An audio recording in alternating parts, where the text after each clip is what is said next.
Ir vėl Lietuva. Modernaus meno centras kiekvieną Liepos ketvirtadienį rengia ekskursijas po buvusį Lietuvos kino teatrą. Ir taip sako, simboliškai atsisveikina su buvusiu svarbiu miesto kultūriniu centru.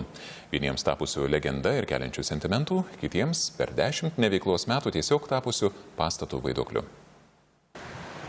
Modernaus meno centro vadovų teigimu, ekskursijas po kino teatrą Lietuva rengti paskatino ne tik tai, kad po kelių metų jo nebeliks ir šioje vietoje bus pastatytas modernaus meno centras, bet ir istorinė atmintis.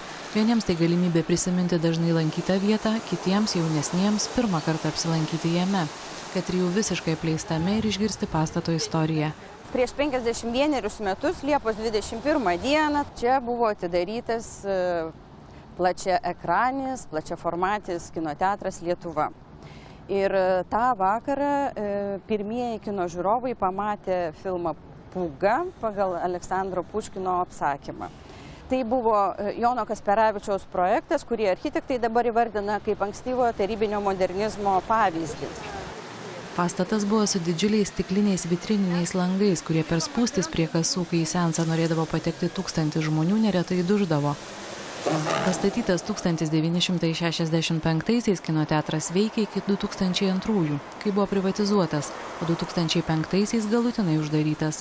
Nuo to laiko jau 10 metų stovi apleistas.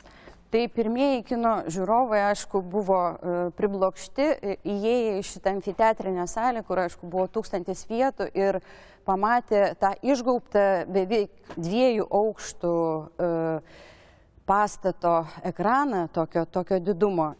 Ekskursija iš didžiosios salės tarnybinių koridoriumi tęsiama link kino aparatinių. Kino teatre stovėjo 3 didžiuliai kino projektoriai. Filmai buvo rodomi nuo 11 ryto iki 11 vakaro. Vienas populiariausių rodytų šiame kino teatre, pasak Žalneravičiūtės, Kubriko Spartakas, kuris perpildytose salėse buvo rodomas 2,5 mėnesio. Pasikeitus laikams, tai pats populiariausias filmas Lietuvos kino teatre tai buvo, aišku, Titanikas, į kurį veržėsi dėl to, kad jau tai buvo atidaryta, rekonstruota nauja salė su Dolby garsu. Kino teatras uždarytas 2005 rugsėjo 25-ąją.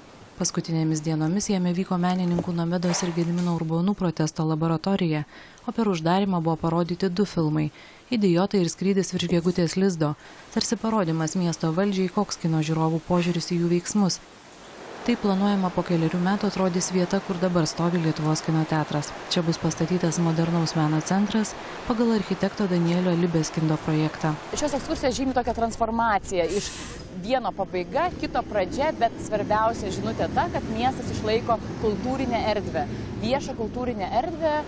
Šiuose archyviniuose kadruose Lietuvos kino teatro statybų pradžia, o 2018-aisiais čia planuojama jau stovės modernaus meno centras. Pasak centro vadovų, darbai bus pradėti 2017-aisiais, o iki to visi norintieji paskutinį kartą aplankyti šį pastatą gali registruotis į ekskursijas, artimiausia kitą ketvirtadienį.